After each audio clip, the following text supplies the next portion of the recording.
ഒരു സാധാരണ പാവ, പക്ഷെ അതിൻ്റെ ഉള്ളിൽ ഒളിച്ചിരിക്കുന്നത് ഒരു ഭീകര രഹസ്യം. ഈ പാവ കാരണം പലർക്കും ഭയാനകമായ അനുഭവങ്ങൾ സംഭവിച്ചു. ഇന്നും ഈ പാവയെ ഒരു ഗ്ലാസ് ബോക്സിൽ ലോക്ക് ചെയ്ത് വെച്ചിരിക്കുകയാണ് ലോകത്തിലെ ഏറ്റവും ഭീകരമായ പാവയായി അറിയപ്പെടുന്ന അനബെല്ലെ. 1970 അമേരിക്കയിൽ നഴ്സായി ജോലി ചെയ്തിരുന്ന ഡോണ എന്ന യുവതിക്ക് അവളുടെ അമ്മ ഒരു പാവ ഗിഫ്റ്റായി നൽകുന്നുണ്ട്. അതൊരു സാധാരണ പാവയായിരുന്നു. ഡോണയും അവളുടെ ഫ്രണ്ട് ഏങ്കിയും ഒരു അപ്പാർട്ട്മെന്റിൽ ഒരുമിച്ച് താമസിക്കുകയായിരുന്നു. ആദ്യമെല്ലാം സാധാരണ പോലെയായിരുന്നു. പക്ഷേ ദിവസങ്ങൾ കുറച്ചു കഴിഞ്ഞപ്പോൾ അവർക്ക് വളരെ വിചിത്രമായ കാര്യങ്ങൾ ശ്രദ്ധയിൽപ്പെട്ടു. ഡോണ പാവയെ സോഫയിൽ വെച്ചാൽ കുറച്ചു സമയത്തിനു ശേഷം അത് മറ്റൊരു സ്ഥലത്ത് കാണപ്പെടും. ചിലപ്പോൾ പാവയുടെ കൈകളും കാലുകളും മാറിയിരിക്കുന്നത് പോലെ തോന്നും. ആരും അതെടുക്കാത്തപ്പോഴും മറ്റൊരു പൊസിഷനിൽ കാണപ്പെടുന്നത് ഡോണയ്ക്കും എങ്കിക്കും വലിയ ഭയമുണ്ടാക്കി. പക്ഷെ അതിലും ഭയാനകമായ കാര്യം, ആ ദിവസം അവർ കണ്ടത് ചെറിയ ചില പേപ്പേഴ്സ് ആയിരുന്നു. ആ പേപ്പേഴ്സിൽ എഴുതിയിരുന്നത് ഒരു വാക്ക് മാത്രം: ഹെൽപ്പ് മീ.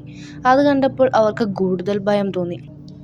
ഈ സംഭവങ്ങളൊക്കെ കാരണം അവരൊരു മീഡിയമിനെ വിളിക്കുന്നുണ്ട്. ആ മീഡിയം പറഞ്ഞത് ഈ പാവയിൽ അനബെല്ലെ ഹിഗിൻസ് എന്ന് പറയുന്ന 7 വയസ്സുള്ള ഒരു ചെറിയ പെൺകുട്ടിയുടെ ആത്മാവാണുള്ളത്. അവൾ വർഷങ്ങൾക്ക് മുൻപ് ഈ അപ്പാർട്ട്മെന്റിൽ തന്നെയായിരുന്നു മരിച്ചത് എന്ന് പറയുന്നു. ആ ആത്മാവ് ഇവിടെ തന്നെ തുടരാൻ ആഗ്രഹിക്കുന്നുവെന്നും അത് ഹാംലെസ് ആണെന്നും മീഡിയം പറയുന്നു.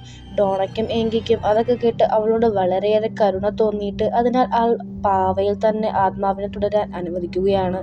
പക്ഷെ അത് വലിയൊരു തെറ്റായിരുന്നു. അടുത്ത ദിവസം ഡോണയുടെ ഫ്രണ്ട് ലൂ അവരുടെ അപ്പാർട്ട്മെന്റിൽ രാത്രി ഉറങ്ങുകയായിരുന്നു. അന്ന് രാത്രി അവന് തോന്നുകയാണ് അവൻ ആരെയോ പിടിക്കുന്നുണ്ടെന്ന്. അവന് ശരീരം മൂവ് ചെയ്യാൻ പോലും പറ്റുന്നില്ല.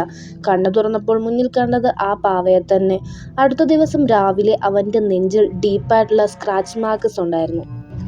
അപ്പോൾ അവർക്ക് മനസ്സിലായി ആ പാവയിൽ എന്തോ ഭീകരമായ ശക്തിയുണ്ടെന്ന്. അതിനാൽ അവർ സഹായം തേടി പ്രശസ്ത പാരനോർമൽ ഇൻവെസ്റ്റിഗേറ്റേഴ്സായ എഡി വാറനെയും ലോറൻ വാറനെയും വിളിച്ചു. അവർ ആ അപ്പാർട്ട്മെന്റ് പരിശോധിച്ചതിനു ശേഷം ഒരു ഷോക്കിംഗ് ട്രൂത്ത് പറഞ്ഞു: ഈ പാവയിൽ ഒരു കുട്ടിയുടെ ആത്മാവല്ല, ഒരു ദുഷ്ടമായ ശക്തിയാണുള്ളത്. ആ സ്പിരിറ്റ് മനുഷ്യരുടെ കരുണയുപയോഗിച്ച് അവരുടെ ജീവിതത്തിൽ പ്രവേശിക്കാൻ ശ്രമിക്കുകയായിരുന്നു. അതിനുശേഷം എഡി വാറൻ ആ പാവയെ അവിടെ നിന്നെടുത്തു. പക്ഷേ പാവയെ വീട്ടിലോട്ട് കൊണ്ടുപോകുമ്പോഴും അവർക്ക് ചില പാരനോർമൽ സംഭവങ്ങൾ അനുഭവപ്പെട്ടു. കാറിന് പലവട്ടം ആക്സിഡന്റ് സംഭവിക്കാൻ പോകുന്ന അവസ്ഥയുണ്ടായി. അതിനുശേഷം അവർ ഒരു പ്രീസ്റ്റിനെ വിളിച്ചു പാവയ്ക്ക് വേണ്ട കാര്യങ്ങളൊക്കെ ചെയ്തു.